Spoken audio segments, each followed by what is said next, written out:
अस्सलाम वालेकुम। आज मैं आपको बताऊंगा कि टिक टैक टो कैसे बनाते हैं।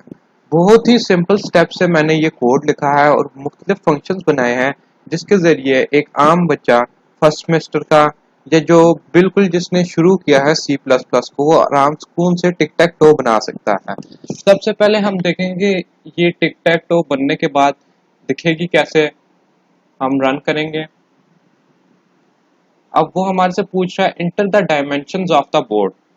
मैंने क्योंकि ये कोड जेनेरिक बनाया है, मैं इसको 4x4, 5x5, 7x7, 8x8 जितने मर्जी का मेरा दिल करता है मैं बना सकता हूँ। मगर क्योंकि स्टैंडर्ड 3x3 का होता है तो मैं सिर्फ 3 प्रेस करूंगा, 3 लिखूंगा, इंटर करूंगा। अब आप देख सकते हैं कि 3x3 का बोर्ड अपीयर हो चुका है। अब वो प्लेयर 1 की टर्म मांग रहा है। मैं 1 स्पेस 1, मैंने 1 स्पेस 1 की जब मूव चली तो साथ ही मेरे ओपोनेंट यानी कंप्यूटर वर्सेस मैन बनाया हुआ है मैंने। तो उसने क्या कहते हैं जो अपनी मूव चली वो 3x3 पे चली।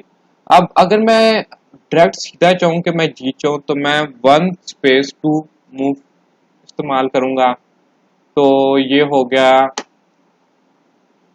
अब 1 स्पेस 3 और प्लेयर 1 विंस हो गया। अब मैं ड्रॉ की कंडीशन चेक करने के लिए इसको ड्रॉ की तरह खेलूंगा। Inter dimension 1 space 2, 3 space 1, 3 space 2, player 2 wins हो गया क्योंकि उसके 1 2 3 डायगोनल मूव्स में उसकी 3 जो है अपने उसके ओ पूरे हो चुके हैं। तो निहायत सिंपल है ये गेम बनाना। आपको मैं शुरू में सारा डाटा एक्सप्लेन कर देता हूँ कि कैसे मैंने फंक्शंस बनाए जो इस्तेमाल हो रहे हैं।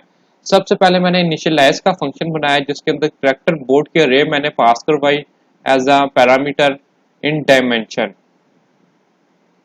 बेसिकली इससे हमारा हम बता सकते हैं कि यूजर को कि वो कितने की अरे यानी कितने का बोर्ड बनाए।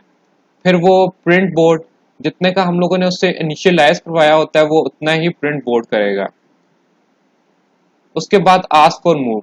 जब भी आप 1 स्पेस 2 लिखते हैं तो ये बिल्कुल जाके बोर्ड पे वहां पे राइट करवाएगा।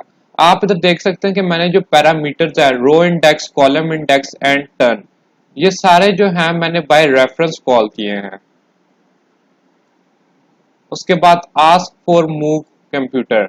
इसमें जो कंप्यूटर है वो रैंडम मूव चल रहा है डायमेंशन +1, यानी कि हम लोगों ने अपनी जो अरे है वो 1 से स्टार्ट किया, 1 2 3 जितने की भी अरे यानी कि वो होगा तो वो रैंडम मूव चलता है। उसके बाद हम अगर इसको ज्यादा अपने कोड को मॉडिफाई करें तो वो ऐसी मूव्स भी चल सकते हैं जिससे हमें गेम जीतना बहुत मुश्किल भी हो सकता है। वो भी मैं आपको थोड़े दिनों बाद बताऊंगा अपने नेक्स्ट ट्यूटोरियल में। 2D to 1D, क्योंकि हम लोग 1D अरे इस्तेमाल कर रहे हैं और 2D आउटपुट शो हो रही है तो हम क्या करते हैं कि हमेशा ये फॉर्मूला लगा के उसको 2D को 1D में तब्दील करते हैं। जो कंप्यूटर होता है वो भी यही फार्मूला यूज करता है। जब हम 2D अरे इस्तेमाल करते हैं कंप्यूटर में राइट करते हैं वो भी यही फार्मूला इस्तेमाल करके उसको 1D में कन्वर्ट कर कर हमें अक्सर 2D कहते हैं रिजल्ट शो करवाता है। मगर बेसिकली यही फार्मूला वो यूज कर रहा होता है। हम इसलिए 1D कहते हैं, वन कहते हैं सिंगल डायमेंशनल अरे यूज करके हम लोग 2D आउटपुट शो करवा रहे हैं। राइट ऑन बोर्ड, जो भी हम 1 स्पेस 2, 1 स्पेस 3, 3 स्पेस 1 लिखते हैं वो इस फंक्शन के जरिए जो है वो बोर्ड पर राइट हो रहा है। अब टर्न चेंज। अब इसमें टर्न चेंज का मैंने फंक्शन बनाया हुआ है turn+1 mod 2। बूल का एक फंक्शन बनाया है इज वैलिड मूव। अब हमें यह भी तो चेक करना है कि 3x3 डायमेंशन का बोर्ड हमने बनाया है और हम उसमें 4 स्पेस 1 डाल रहे हैं क्योंकि 4 स्पेस 1 जब अवेलेबल ही नहीं है तो फिर तो ये एक रॉन्ग कहते हैं इनपुट हुई। इस वजह से वो उसको दोबारा पूछेगा कि आप दोबारा अपनी वैलिड मूव चलें, और अगर हम लोग वैलिड मूव नहीं चलेंगे तो ये रिटर्न फॉल कर देगा। उसके बाद हम लोगों ने बनाया है इस ड्रॉ का फंक्शन कि अगर कोई भी 3 जो है वो ना ओ पूरे हों, डायगनल कहते हैं स्ट्रेट, मुख्तलिफ तरीकों से वो पूरे ना हो तो वो आउटपुट जो है वो चेक करे सारे बोर्ड्स की। अगर वो कहते हैं सारा बोर्ड फिल हो चुका है तो वो आउटपुट करवा दे कि वो ड्रॉ हो चुकी है। इज विन हॉरिजॉन्टल, अगर हॉरिजॉन्टल किसी भी डायरेक्शन में हमारी तीन पूरी हो चुके हुए हैं एक्स या फिर ओ, तो वो रिटर्न ट्रू करवा दे और बता दे कि ये प्लेयर विन कर चुका है। इस विन वर्टिकल का भी हमने ऐसे ही फंक्शन बनाया है बिल्कुल, उसमें भी वो बूल का हमने फंक्शन बनाया। फिर डायगोनल का ऐसे और ऐसे वो चेक करेगा कि ये जो है मूव इसमें कोई विन तो नहीं कर रहा। जैसे board index equal equal to X, हम लोगों ने फॉर का लूप लगाया है डायमेंशन तक, ठीक है, आप देख सकते हैं।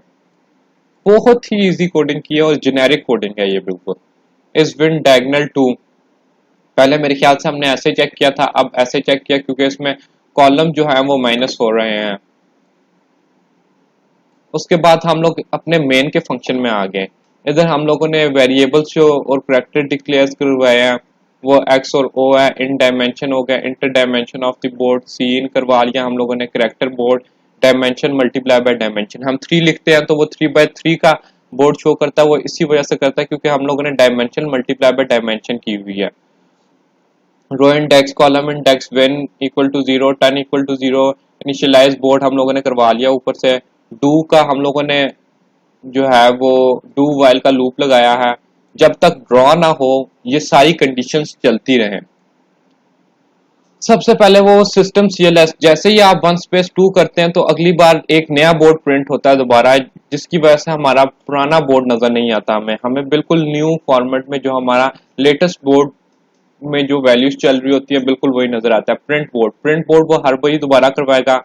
डू आस्क फॉर मूव, वो हमारे से मूव कराएगा, जब तक के वो वैलिड मूव है वो हमारे से मूव का पूछता रहेगा।